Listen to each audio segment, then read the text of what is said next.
मज्ञानतिमिरान्धस्य ज्ञानञ्जनशलाकया चक्षुरुन्मिलितं येन तस्मै श्रीगुरुवे नमः। नमो विष्णुपादाय कृष्णपृष्ठाय भूतले श्रीमते भक्तिवेदान्तस्वामिनिति नामिने। नमस्ते सारस्वती देवी गौरवाणी प्रचारिणे निर्विशेष शून्यवादी पाश्चात्यदेशतारिणे नित्यानन्दनमस्तुभ्यं प्रेमानन्दप्रदायिने कलौ कल्मषनाशाय जानवापतये नमः। नमो महावदन्याय कृष्णप्रेमप्रदायते कृष्णाय कृष्णचैतन्यनामने गौरत्से नमः। जय श्री कृष्ण चैतन्य प्रभु नित्यानंद श्री अद्वैत गदाधर शिवासादि गौर भक्तवृंद।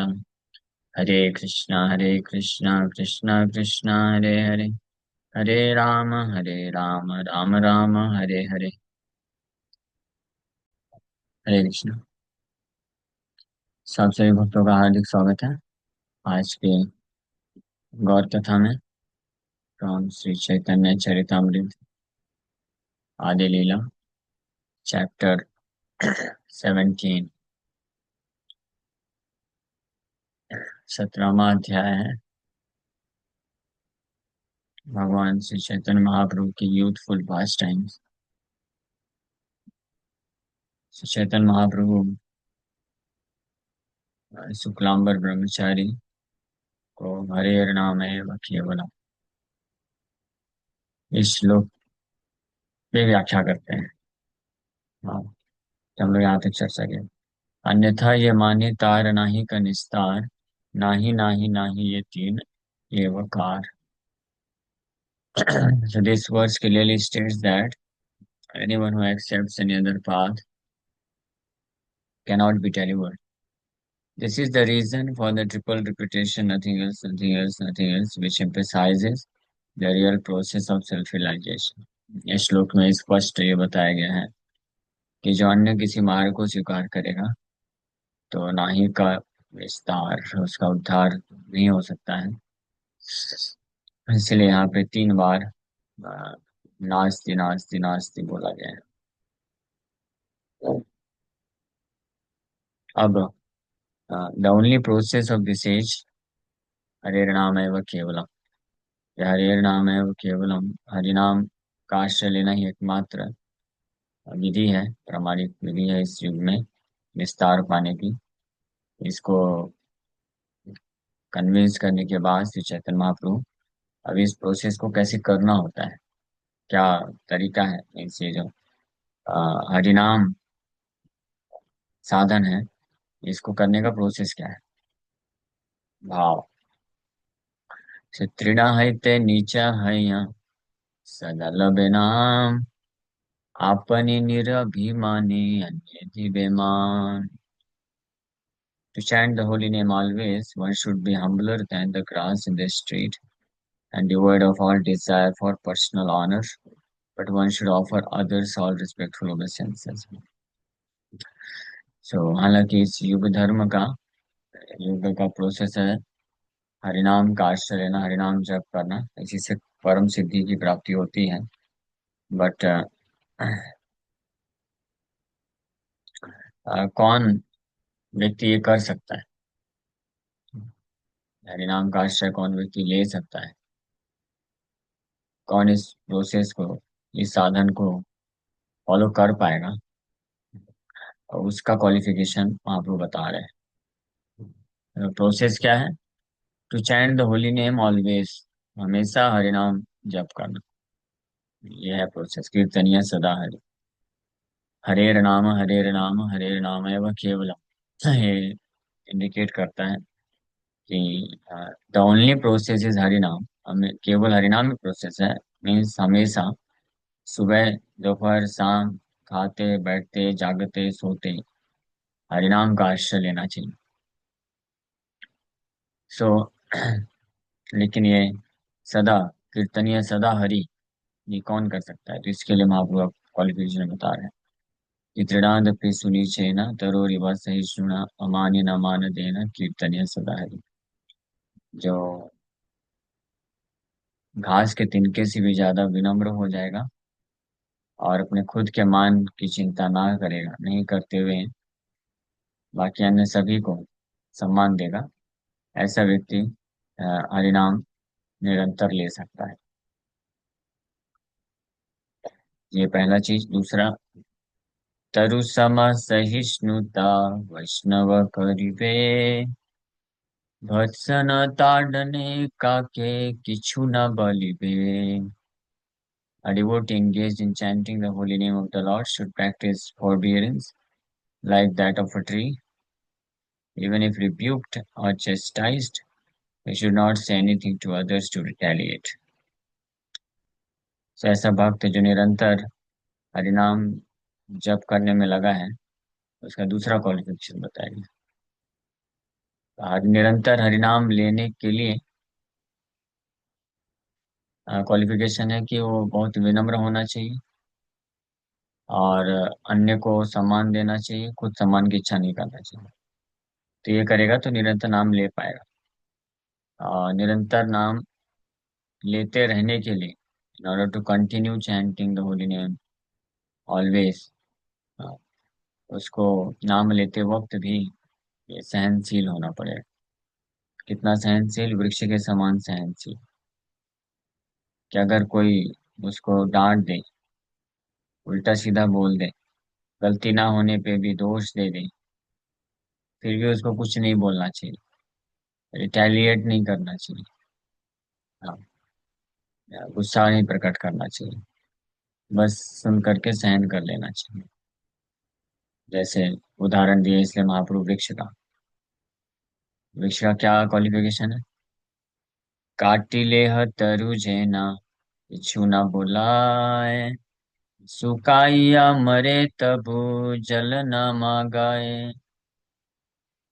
For even if one cuts a tree, it never protests, and even if it is drying up and dying, it does not ask anyone for water.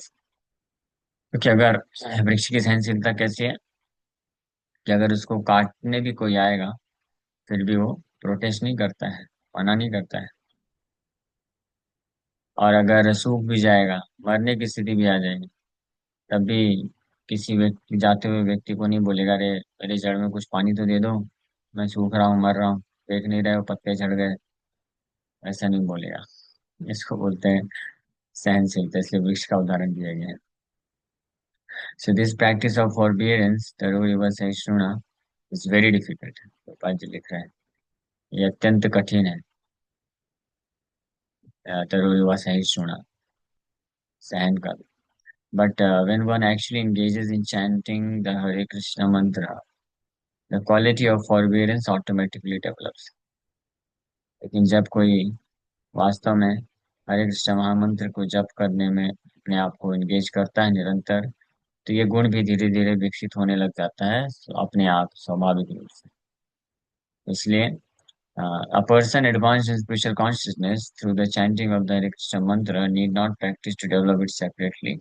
For a devotee develops all good qualities simply by chanting the Hare Krishna mantra regularly. सो ये एक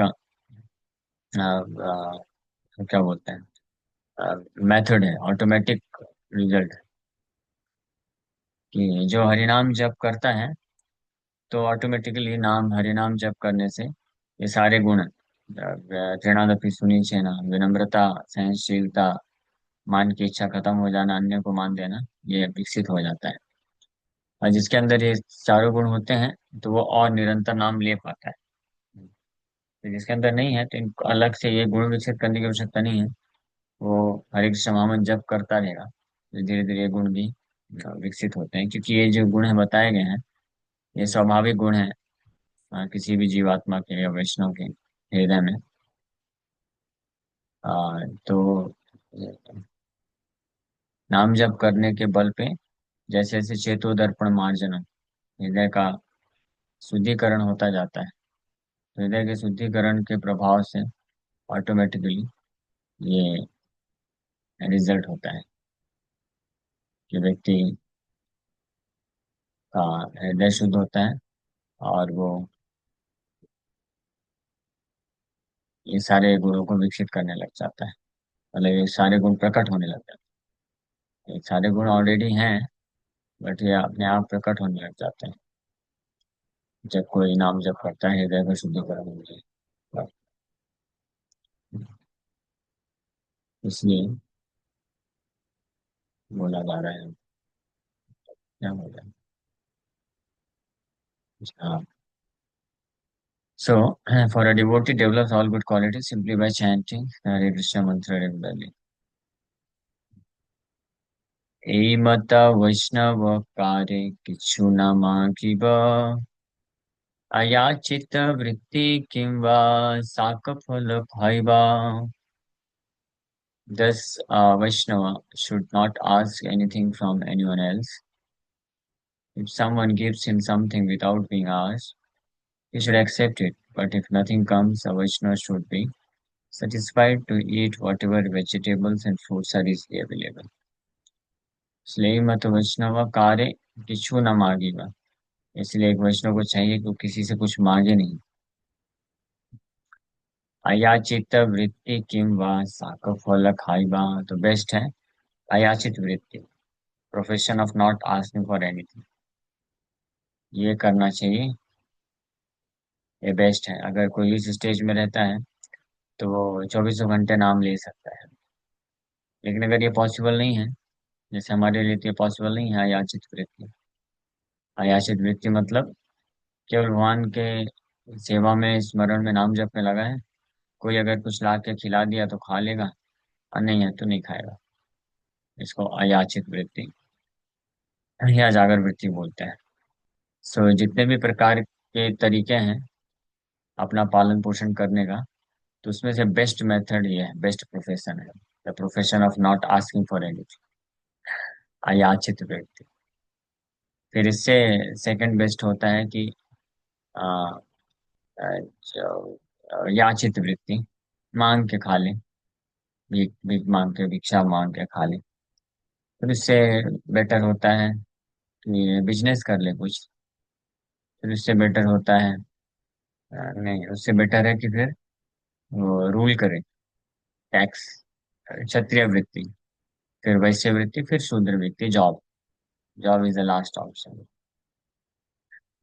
तो ये अयाचित वृत्ति जो होती है, ये जो परमहंस लोग होते हैं वो करते हैं. और याचना मांग करके, भीख मांग करके जीवन यापन करने वाली वृत्ति जो होती है, वो ब्राह्मण लोग करते हैं. ब्राह्मण है, ब्रह्मचारी है, सन्यासी है. डोनेशन बेसिस पे, डोनेशन बोल सकते हैं या भिक्षा. और फिर क्षत्रिय वृत्ति में वो रूल करते हैं और टैक्स वसूल करते हैं. और वैश्य वृत्ति में बिजनेस करते हैं, और शूद्र में फाइनली जॉब करते हैं. जी. फिर इसके बाद अगर कोई अपनी वृत्ति अपनाता है ये पांच के अलावा, तो वो फिर पाप में काउंट हो जाता है. और वो फिर उसको पाप लगता है. जैसे जुआ खेल करके, या किसी को धमकी दे करके, किसी का हड़प करके, चोरी करके. हाँ, ऐसी ये सारी वृत्तियां जो है.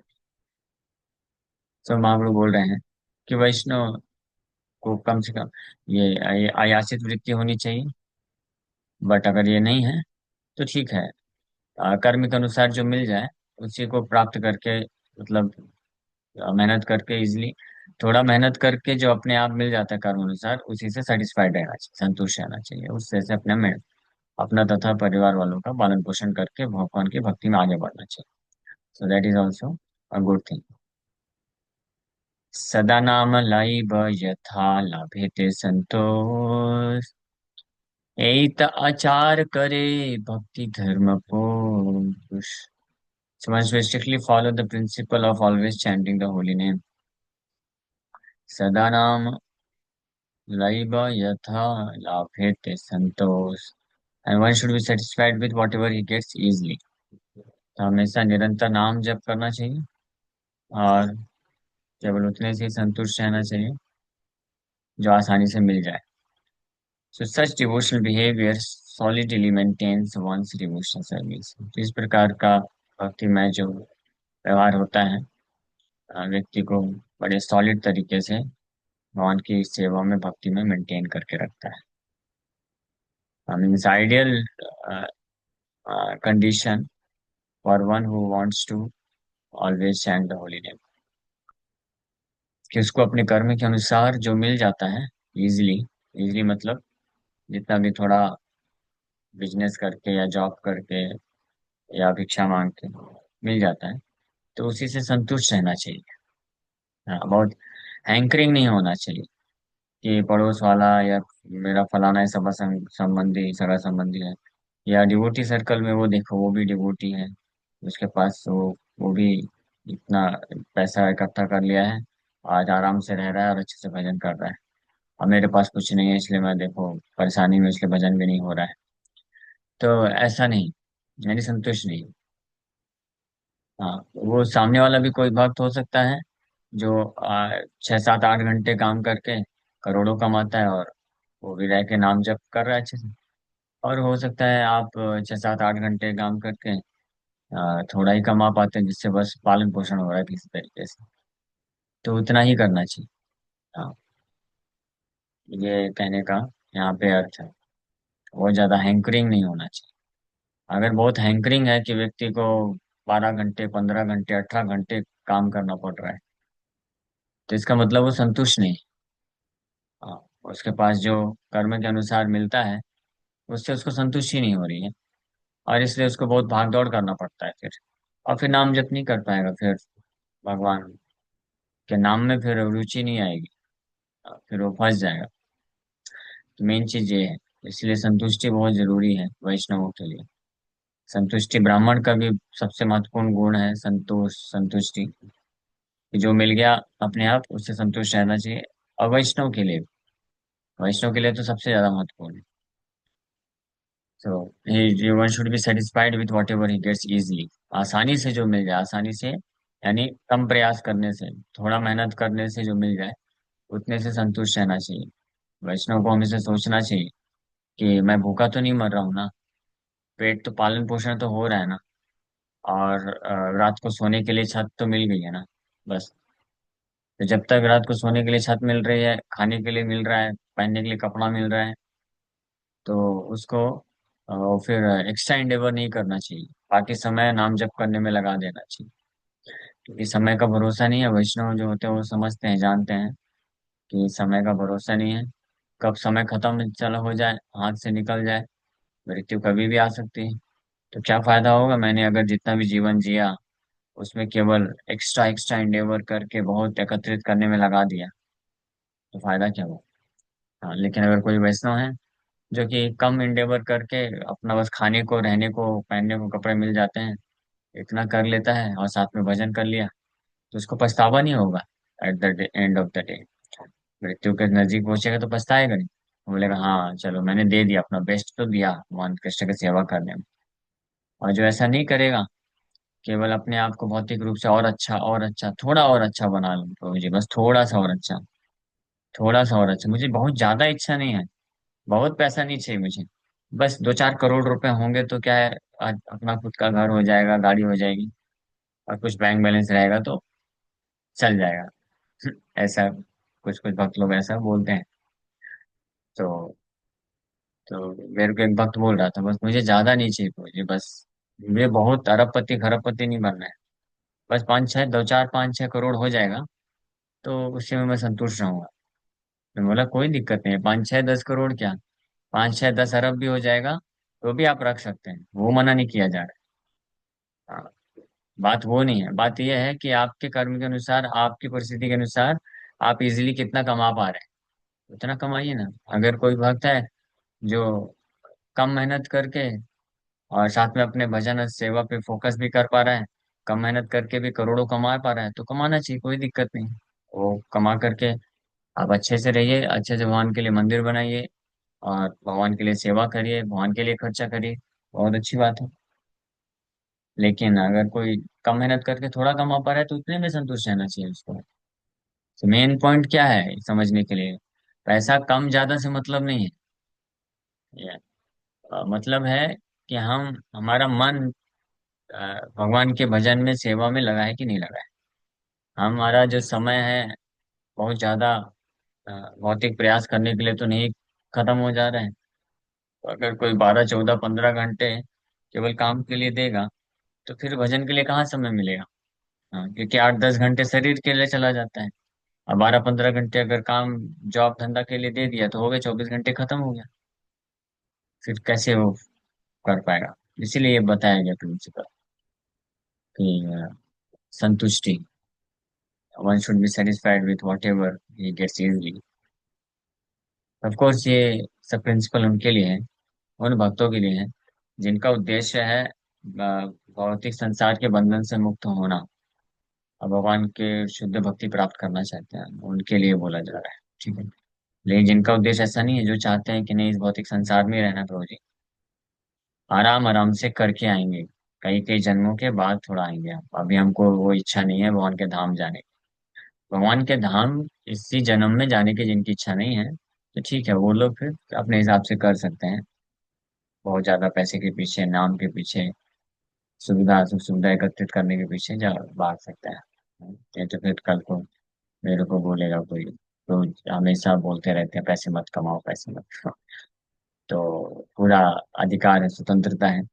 बट जिनका इच्छा है कृष्ण भक्ति में, शुद्ध भक्ति में आगे बढ़ना चाहते हैं, तो उनको बहुत केयरफुल रहना चाहिए, सावधान होना चाहिए। अपना पूरा समय या ज्यादा से ज्यादा समय पैसा अर्जन करने के लिए, भौतिक प्रयास करने के लिए नहीं लगाना चाहिए। प्रहलाद महाराज भागवत में बोलते हैं, तत्प्रयास न कर्तव्य यतः आयु वह परम। ऐसा प्रयास नहीं करना चाहिए जिससे ये जो बहुमूल्य आयु है, मनुष्य जीवन है, ये व्यय ना हो जाए, खर्च ना हो जाए, हाथ से निकल ना जाए। हाँ, तो ये ध्यान रखना चाहिए। ठीक। तो ये महाप्रभु एक्सप्लेन किया, फाइनली ये श्लोक बोल दिए। श्रीनादपि सुनीचेन तरोरिवा सहिष्णुना अमानिना मानदेन कीर्तनिया सदा हरि। इसके ऊपर हम लोग कल चर्चा करेंगे। हरे कृष्णा।